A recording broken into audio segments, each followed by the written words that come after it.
Chapter 28. The chief culprit in the destruction of all the very saintly labours of Ashiata Shiemash. You remember that I have already told you that the basis of the initiative for the arising there of the factors which became the causes of the final destruction of the still surviving remains of the beneficent results of the conscious labours of the very saintly Ashiata Shiemash for the subsequent generations of your favourites, it did not issue from the learned beings who were then assembled from almost the whole surface of the earth in the city of Babylon, but that these latter, as it had long before become proper to most of the terrestrial learned beings of new formation, were only like contagious bacilli, the unconscious disseminators of every kind of then existing evil for their own and for subsequent generations. The basis for all the further great and small maleficent activities and unconscious maleficent manifestations of the learned beings of that time concerning the destruction of even the last remnants of the results, beneficent for the three-brained beings there, obtained from the very saintly conscious labours of the essence-loving Ashiata Shiemash, were, as my later detailed researches concerning these further very saintly activities made clear to me, the invention of a learned being, well known there in his time,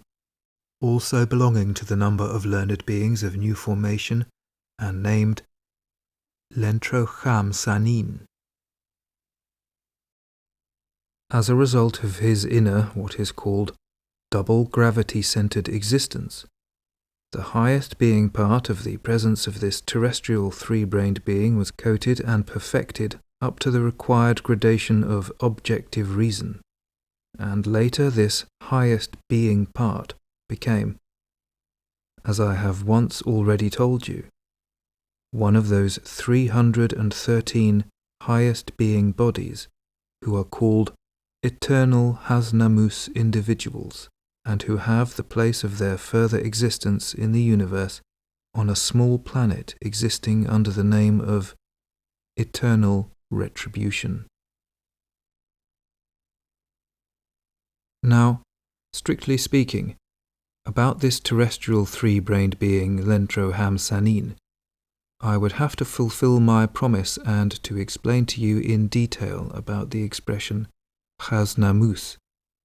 but I prefer to do so a little later in the proper place of the sequence in this tale. The mentioned maleficent invention, or as they themselves, that is, the contemporary terrestrial learned beings, name such an invention of a learned being there of new formation, a composition, or even a creation, was actualized, as I have already told you, 2 or more centuries before the time when, during my 5th sojourn there, I first reached the city of Babylon, where partly by coercion and partly voluntarily, learned beings had been assembled from the surface of almost the whole of the planet. The maleficent composition of that learned being of former centuries reached the learned beings of the said Babylonian epoch by means of what is called a cashier-rightlier, on which this invention was engrossed by the said learned Lentrocham-Sanin himself. I find it very necessary to inform you a little more in detail about the history of the arising of this Lentrocham-Sanin, and also how, owing to which accidental circumstances of his environment, he later became there a great learned being and authority for his contemporary beings of almost the whole surface of your planet. In addition to this history itself being very characteristic, it can also serve as a good elucidatory example of that practice which has long ago become firmly established in the process of the existence of these three-brained beings who have taken your fancy, the result of which is that several of them at first become, so to say, authorities for other learned beings of new formation, and thereby later for all the unfortunate ordinary beings there. The details concerning the conditions of the arising and subsequent formation of this Lentro Hamsanin into a responsible being chanced to become clear to me, by the way, during my investigations of which aspects of the strange psyche of your favourites were the basis for the gradual change, and ultimately also for the total destruction of all those beneficent special forms and customs in the process of their being existence, which had been introduced and firmly fixed in this process by the ideally foreseeing reason of our now omnicosmic, most very saintly Ashiata Shiemash, during the period of his self-preparation, to be that which he now is for the whole of the universe. It was then that I learned that this Lentro Hamsanin arose, or, as it is said there, was born, on the continent Asia, in the capital of Nievia, the town Kronbukhom. The conception for his arising resulted from the blending of two heterogeneous exioaharis formed in two already elderly, three-brained Keshamatnian beings there. His producers, or, as it is said there, his parents, having chosen as the place for their permanent existence the capital of Nievia, moved there 3 terrestrial years before the arising of that later universal Haznamus. For his elderly and very rich parents he was what is called a firstborn, for although the blending of their exioaharis had been many times actualized between them before him, yet, as I found out, they, being deeply engaged in the business of acquiring riches, and not wishing to have any hindrance for this, had recourse at each actualizing of this sacred blending to what is called tuzi, or, as your contemporary favourites express themselves, abortion. Towards the end of his activities in acquiring riches, the source of the active principle of his origin, or, as it is said there, his father, had several of his own what are called caravans, and he also owned special caravansaries for the exchange of goods in various cities of this same Nievia. And the source of the passive principle of his origin, that is, his mother, was at first of the profession of what is called Tusiji, but later, on a small mountain, she organized what is called a holy place, and published broadcast among other beings information concerning its supposed special significance, namely, that beings of the female sex, without children would, on visiting this place, acquire the possibility of having them. When this couple, in what is called the decline of their years, had already become very rich, they moved to the capital city Kronbukhom in order to exist there, but only for their own pleasure. But soon they felt that without a real result, or as they say there, in childlessness, there cannot be full pleasure, and from that time on, without sparing what is called money, they took every kind of measure to obtain such a result. With this end in view, they visited various holy places existing there for that purpose, of course with the exception of their own holy mountain, and resorted to every kind of what are called medical means, which purported to assist the blending of heterogeneous exioaharis, and when eventually by chance such a blending was actualized, then there indeed arose, after a certain time, just that long-awaited result of theirs, later called Lentro Hamsanin. From the very first day of his arising, the parents were, as it is said, completely wrapped up in what they described as their God-sent result, or son, and they spent vast sums on his pleasures and on what was called his education. To give their son the very best upbringing and education the earth could provide became for them, as it is said there, their ideal. With this aim they hired for him various what are called tutors and teachers, both from among those existing in the country Nievia and from various distant lands. These latter, that is, these foreign tutors and teachers, they then invited chiefly from the country which at the present time is called Egypt. Already by the time this terrestrial what is called Papa's and Mama's darling was approaching the age of a responsible being, he was, as it is said there,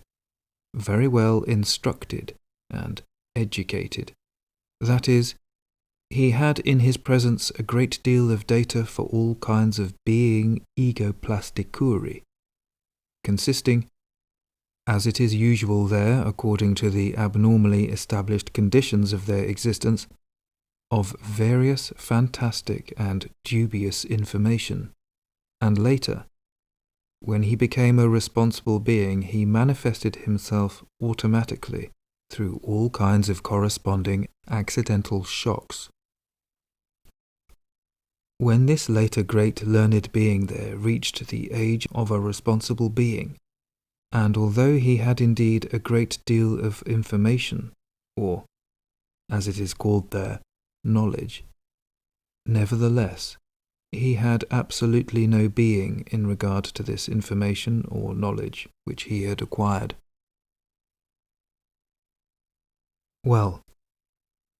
when the said Mama's and Papa's darling became a learned being there of new formation,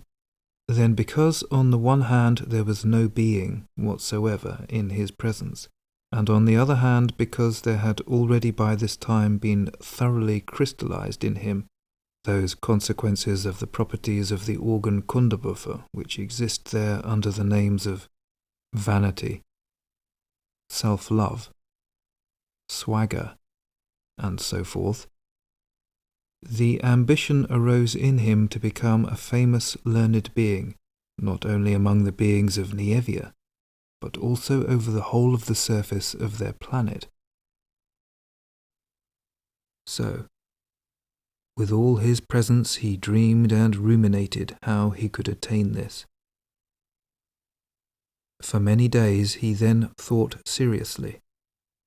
and finally he decided first of all to invent a theory upon a topic which nobody before him had ever touched upon, and secondly, to inscribe this invention of his upon such a cashier Reitlehr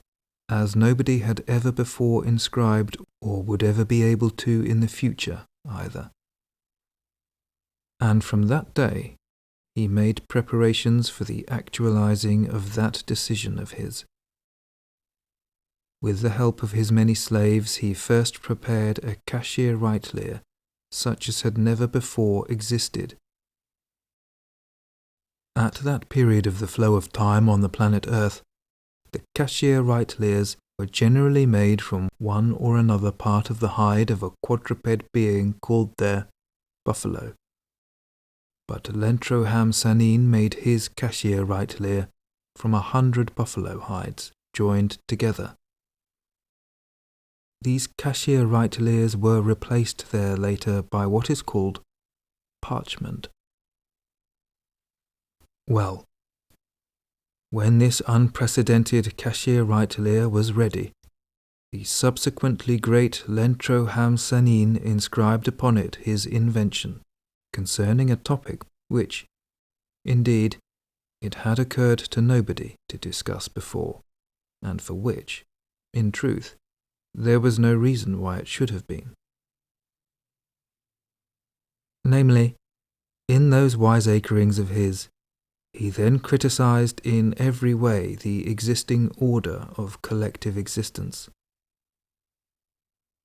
This Kashir began thus. Man's greatest happiness consists in not being dependent on any other personality whatsoever, and in being free from the influence of any other person, whoever he may be. Some other time, I will explain to you how your favorites, the strange three-brained beings there on the planet Earth, in general understand freedom. This subsequently universal Hasnamus inscribed further as follows. Undeniably, life under the present state organization is now far better for us than it used to be before. But where then is that real freedom of ours upon which our happiness must depend? Don't we work and labor as much now as during all other former state organizations? Haven't we to labor and sweat to get the barley indispensable to us to live and not to starve to death like chained dogs? Our chiefs, guides, and counselors are always telling us about some other sort of world, supposedly so much better than here among us on the earth, and where life is in every respect beatific for the souls of those men who have lived worthily here on the earth. Don't we live here now worthily? Don't we always labor and sweat for our daily bread? If all that our chiefs and counselors tell us is true, and their own way of living here on the earth really corresponds to what is required of their souls for the other world, then of course God ought, and even must, in this world also, give more possibilities to them than to us, ordinary mortals. If all that our chiefs and counselors tell us and try to make us believe is really true, let them prove it to us, ordinary mortals, by facts. Let them prove it to us, for instance, that they can at least change a pinch of the common sand, in which,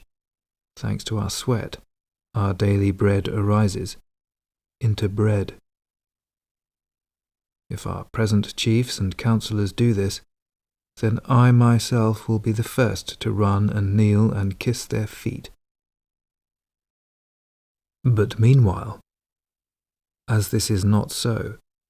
we ourselves must struggle and we ourselves must strive hard for our real happiness and for our real freedom,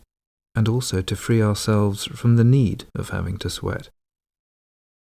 It is true that for 8 months of the year we now have no trouble in obtaining our daily bread, but then, how we must labor those 4 summer months and exhaust ourselves getting the barley we need. Only he who sows and mows that barley knows the hard labor required. True, for 8 months we are free, but only from physical labors, and for this, our consciousness, namely our dearest and highest part, must remain day and night in slavery to these illusory ideas which are always being dinned into us by our chiefs and counselors. No, enough. We ourselves, without our present chiefs and counselors who have become such without our consent, must strive for our real freedom and our real happiness. And we can only obtain real freedom and real happiness if we all act as one. That is to say, all for one and one for all. But for this, we must first destroy all that is old. And we must do so to make room for the new life we shall ourselves create that will give us real freedom and real happiness. Down with dependence on others. We ourselves will be the masters of our own circumstances, and no longer they. who rule our lives and do so without our knowledge and without our consent. Our lives must be governed and guided by those whom we ourselves shall elect from our midst, that is, by men only from amongst those who themselves struggle for our daily bread. And we must elect these governors and counsellors on the basis of equal rights, without distinction of sex or age, by universal, direct, equal, and open ballot.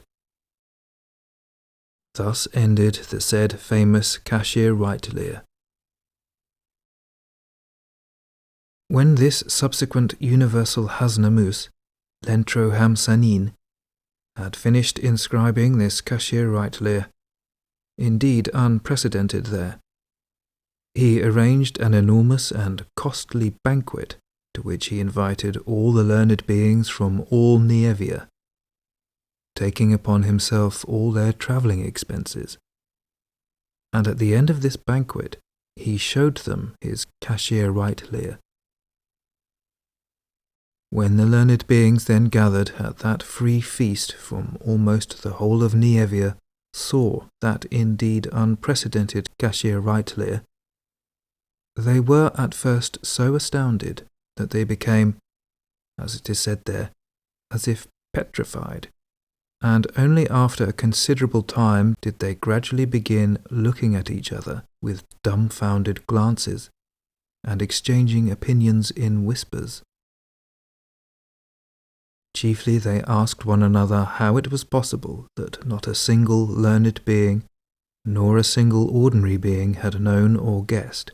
that there in their own country such a learned being with such knowledge existed. Suddenly one of them, namely, the oldest among them who enjoyed the greatest reputation, jumped up on the table like a boy, and in a loud voice, and with the intonation which had already long before become proper to the learned beings there of new formation, and which has also reached the contemporary learned beings, uttered the following: "Listen, and all of you be aware that we, the representatives of terrestrial beings assembled here, who have, thanks to our great learning, already attained independent individuality, have the happiness to be the first to behold with our own eyes the creation of a Messiah of divine consciousness, sent from above to reveal world truths to us." Thereupon began that usual maleficent what is called mutual inflation,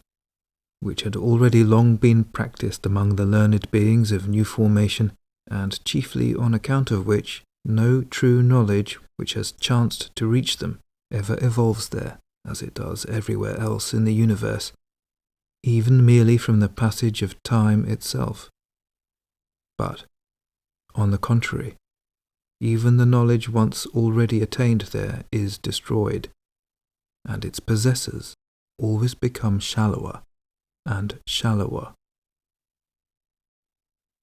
And the rest of the learned beings then began shouting and pushing each other in order to get near Lentro Hamsanin, and addressing him as their long-awaited Messiah, they conveyed to him by their admiring glances what is called their high titillation.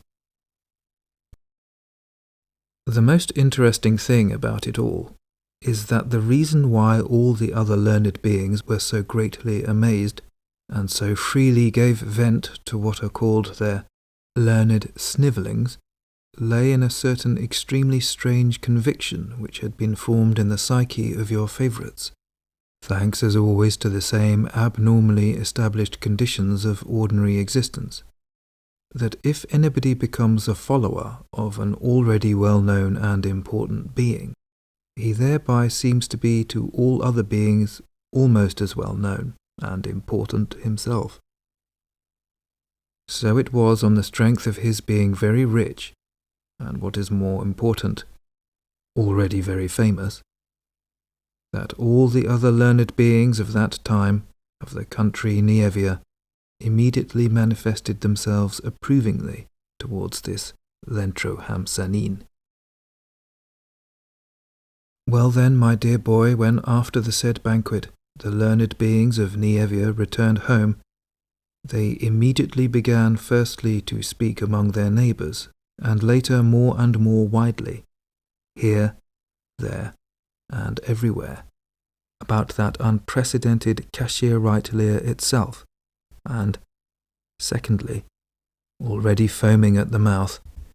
to persuade and convince everybody of the truth of those revelations which that great Lentro Hamsanin had inscribed on this Kashir-Reitleer.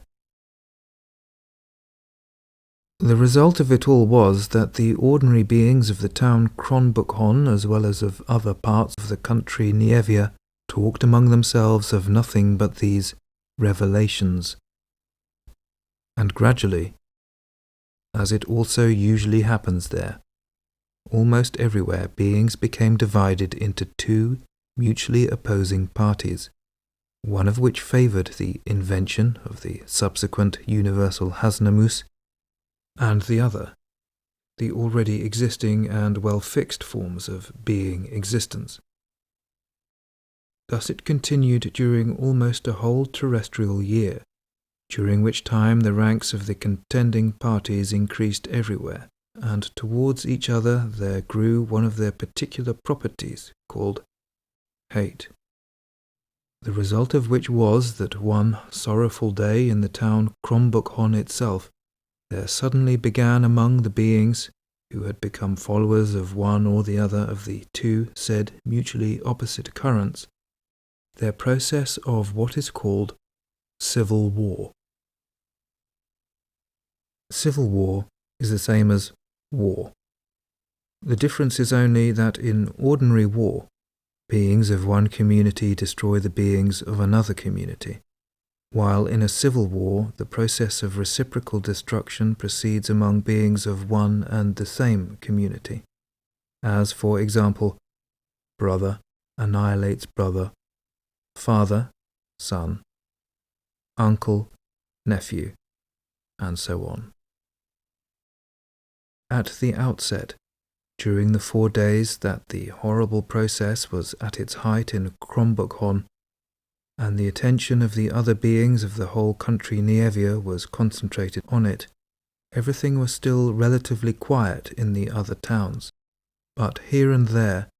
small, what are called skirmishes, occasionally took place. When at the end of the 4th day, those who were for the invention of Lentro Hamsanin, that is, for the learned beings, were victorious in Kronbukhon, then, from that time on, the same process also began at all the large and small points of the whole surface of Nievia. That widespread, terrifying process continued until there appeared hordes of learned beings who, as it is said, feeling firm ground beneath their feet, compelled all the surviving beings to accept the ideas of Lentro Hamsanin and immediately destroyed everything. And from then on, all the three-brained beings of Nievia became followers of the invention of Lentro Hamsanin, and soon after, in that community, there was established a special what is called republic. A little later, the community Nievia, being at that period great and what is called powerful, began, as it also usually happens there, making war on the neighbouring communities for the purpose of imposing upon them also her new form of state organisation. From that time on, my boy, on the largest continent of your planet, the processes of reciprocal destruction among these strange three-brained beings began to proceed as before. And at the same time, there were gradually changed and finally destroyed those various beneficent forms of their ordinary existence, which had already been fixed thanks to the ideally foreseeing reason of our now most very saintly Ashiata Shiemash. Thereupon there again began to be formed on the surface of your planet only to be destroyed anew and to give place to others, numerous separate distinct communities with every kind of form of inner state organization. Although the direct effect of that maleficent invention of the now universal Hasnamus, Lentroham Sanin, was that among your favourites the practice was revived of existing in separate distinct communities, and they again resumed their periodic reciprocal destruction. Yet within many of these newly arisen independent communities on the continent Asia, beings still continued to conform in their ordinary existence to many of the unprecedentedly wisely foreseen usages of the very saintly Ashiata Shiemash for their ordinary being existence, which usages had already been inseparably fused into their automatically flowing process of daily existence. And those to blame for the final destruction of these said usages and customs that still remained in certain communities were those learned beings who were then assembled in the city of Babylon. And they were then to blame in this respect owing to the following. When owing to that famous question of the beyond, they organized the General Planetary Conference of all the learned beings there happened to be also among the learned beings who went to Babylon on their own accord the great-grandson of Lentroham Sanin himself, who had also become a learned being. And he took with him, there to the city of Babylon, an exact copy of the mentioned Kashir Rightlear, but made on papyrus, the original of which had been inscribed by his great-grandfather and which he had obtained by inheritance.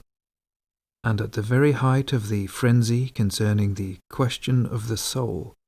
during one of the last big general meetings of the learned beings,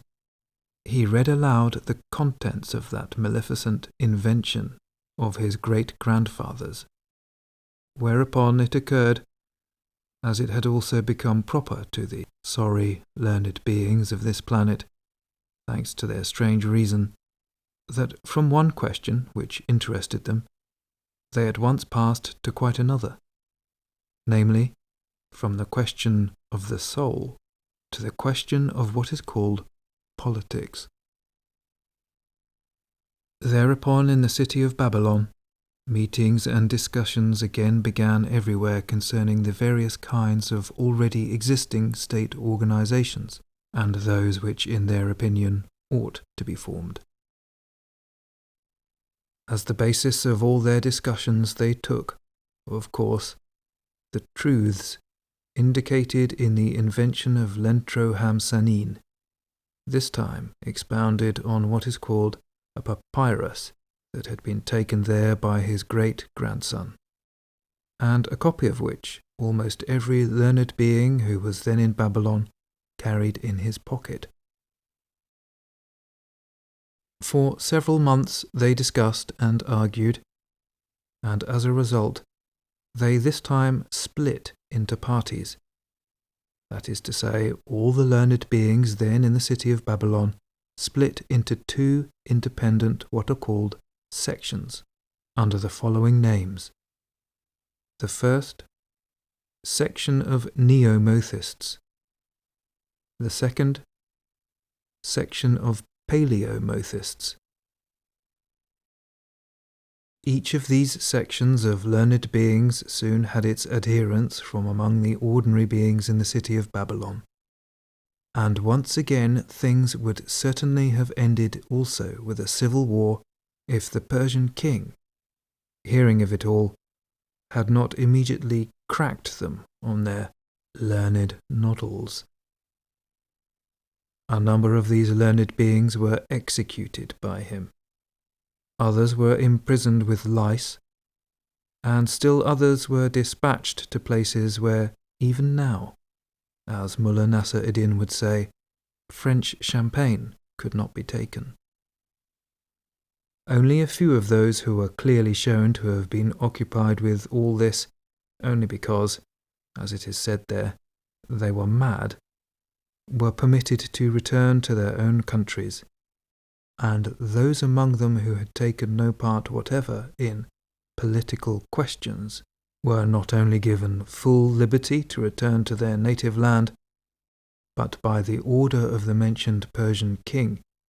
their return to their native land was even accompanied with every kind of honor.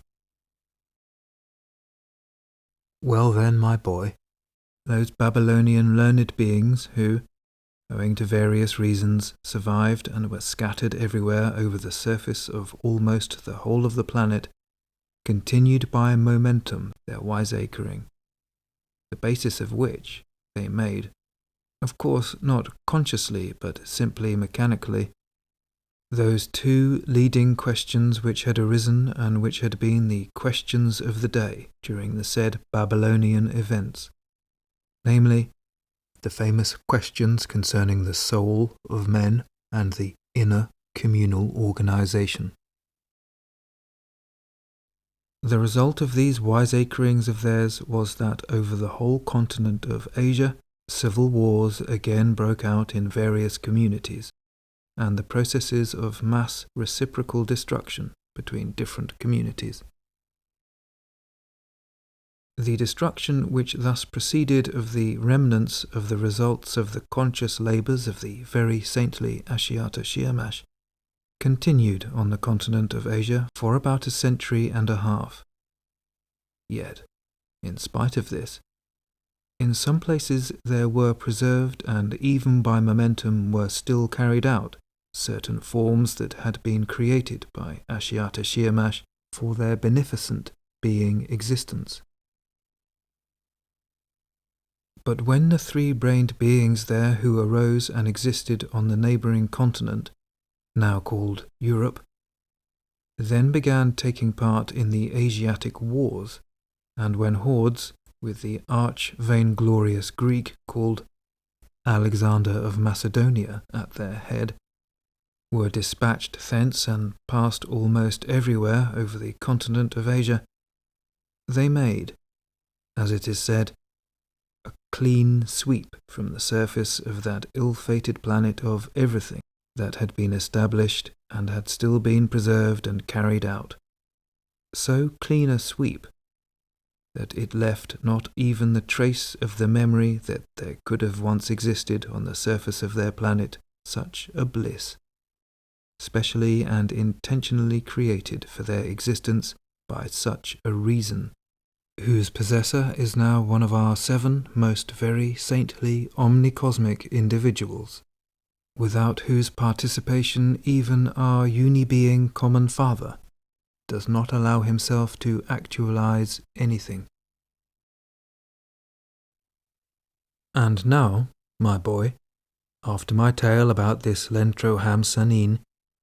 thanks to which you obtained, to a certain degree, a conspective account of the consequences for subsequent generations ensuing from the activities of such a typical representative of eternal Hasnamus individuals from among the three-brained beings of the planet Earth, it will now be quite opportune to explain to you, as I promised, a little more in detail about the significance of the word Hasnamus. In general, those independent individuals are called and defined by the word Hasnamus, in whom, among what are called individual impulses, a certain something arises, which participates in what is called the completed formation of independent individualities in the common presences of three-brained beings, both of the highest possible coating as well as of those who consist only of the planetary body alone. This something, in these separate cosmic individuals, arises and blends in the process of the transformation of substances in them, with the crystallizations resulting from the action of the entire spectrum of certain what are called Nalu-Osnian impulses. This Nalu-Osnian spectrum of impulses consists, on the basis of that chief cosmic law, the sacred heptaparaparshinok, according to the source of its essence in respect of the perception of engenderings and the resulting manifestations of 7 heterogeneous aspects. If these separate aspects of the entire spectrum of Nalu-Osnian impulses are described according to the notions of your favorites and expressed in their language, they might then be defined as follows. 1. Every kind of depravity,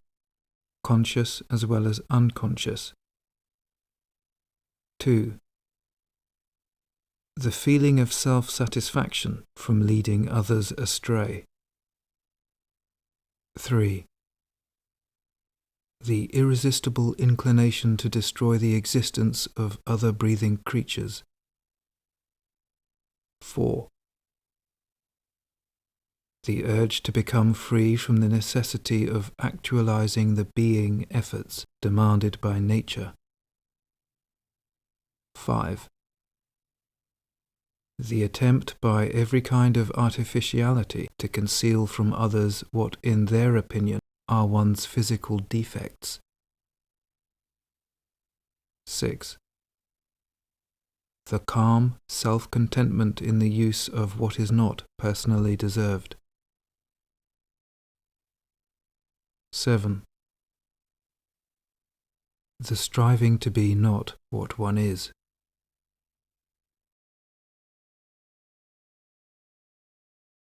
This certain something, which arises in the presences of definite individuals owing to the enumerated Nalu-Osnian impulses, besides being the cause of what are called serious retributive suffering consequences for these individuals themselves, also has the particularity that as soon as the action of what is called intense effort ceases in one of these individuals, the radiations proper to one or other of the aspects of the manifestations of this something have a greater effect on those around him and become a factor for engendering the same in them. In the common presence of every kind of three-brained being, there can arise during the process of his planetary existence 4 kinds of independent Hasnamus individuals. The first kind of Hasnamus individual is a three-brained being who, while acquiring in his common presence that something, still consists only of his planetary body, and who, during the process of his sacred Raskuano, is subject to the corresponding consequences of the presence in him of the properties of this something, and is thus destroyed forever, such as he is. The second kind of Hasnamus individual is that Kestjan body of a three-brained being which is coated in his common presence with the participation of that same something, and which, acquiring, as is proper to such a cosmic arising, the property of Turi-Nurino, that is, non-decomposition in any sphere of that planet on which he arose, has to exist by being formed again and again in a certain way, such as he is, until this certain something will have been eliminated from him. The third kind of Hasnamus individual is the highest being body or soul, during the coating of which in the common presence of a three-brained being this something arises and participates, and he also acquires the property of Turi-Nurino, but this time proper to this highest being body. That is to say, this arising is no longer subject to decomposition not only in the spheres of that planet on which he had his arising, but also in all other spheres of the great universe. The fourth kind of Hasnamus individual is similar to the third, but with this difference, that the Hasnamus of the third kind has the possibility of at some time succeeding in becoming, so to say, cleansed from this something, whereas for this fourth kind, such a possibility is lost forever. That is why this fourth kind of Hasnamus is called an eternal Hasnamus individual. For these four kinds of Hasnamus individuals, owing to their having in their presences this something, the mentioned retributive suffering consequences are various and correspond both to the nature of each kind as well as to what is called objective responsibilities, ensuing from the primordial providence and hopes and expectations of our common Father concerning these cosmic actualizations. For the Hasnamus of the first kind, namely, when this something is acquired by a being still consisting of just a planetary body alone, the decomposition of this planetary body of his does not proceed according to the general rule. That is to say, the cessation of the functioning in his organism of every kind of sensed impulse does not proceed simultaneously with the approach of the sacred raskuano, that is, death. But the process of the sacred raskuano begins in him still during his planetary existence, and proceeds in parts. That is, one by one there gradually cease to participate in his common presence the functioning of one or other of his separate independent spiritualized localizations, or, as your favorites would say there, in such a being, first of all one of his brains with all its appertaining functions dies, later on the second one dies, and only then does the final death of the being approach. In addition to this, after the final death, the disintegration of all the active elements of which the given planetary body was formed proceeds firstly much more slowly than usual, and secondly, with the inextinguishable action, only lessened in proportion to the volatilization of the active elements of the mentioned sensed impulses he had during life.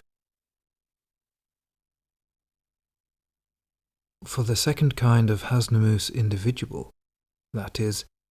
when the Kesjan body of a three-brained being becomes such, the corresponding consequences are that such an indeed unfortunate arising, freed from the planetary body of a three-brained being, on the one hand not having the possibility of perfecting himself independently of and without a planetary coating, does not succeed in eliminating from his presence this maleficent something, even not always acquired by his own fault, which something is always and with everything in the universe an obstacle for the correct flowing of the common cosmic trogo-auto-egocratic process. On the other hand, owing to the property in him of Turinurino, that is, not being subject to decomposition in any sphere of that solar system in which he is formed, he must inevitably be again coated in a planetary body, and in most cases with the exterior form of a being of one or two-brained system. And in view of the brevity in general of the duration of beings of these planetary forms, and also not having time to adapt himself to a single exterior form, he must constantly begin all over again in the form of another being of the planet, with the full uncertainty as to the result of this coating. And as regards the third kind of Hasnamus individual, namely, when the highest being body of a three-brained being becomes such, and when this certain something participates in his coating in such a quality that he never loses the possibility of freeing himself from it, the matter is still more terrible, chiefly because he, as a higher cosmic arising, who, according to the foreseeing first-sourced principle of everything existing, was predetermined to serve the aim of helping the government of the whole increasing world, and on whom from the moment of the completion of his formation, even when he was not yet perfected in reason, was placed the responsibility for every subjective voluntary as well as involuntary manifestation, has the possibility to succeed in eliminating from his presence this something, exclusively only by the action of the results of intentionally actualized Parkdolg duty, that is to say, of conscious labors and intentional sufferings. Hence, such a higher being body must inevitably always suffer correspondingly, having already acquired the gradation of what is called the degree of cognition of one's own individuality, until this certain something is entirely eradicated from his common presence. As a place for the suffering existence of such a high order of Hasnamus individuals, the higher sacred individuals have intentionally allotted, from the totality of the large cosmic concentrations, 4 planets, disharmonized in their subjective functioning, situated in various most remote corners of our great universe. One of these 4 disharmonized planets, called Eternal Retribution, is specially prepared for the eternal Hasnamus individuals, and the other 3 for those higher being bodies of Hasnamuses in whose common presences there is still the possibility of, at some time or other,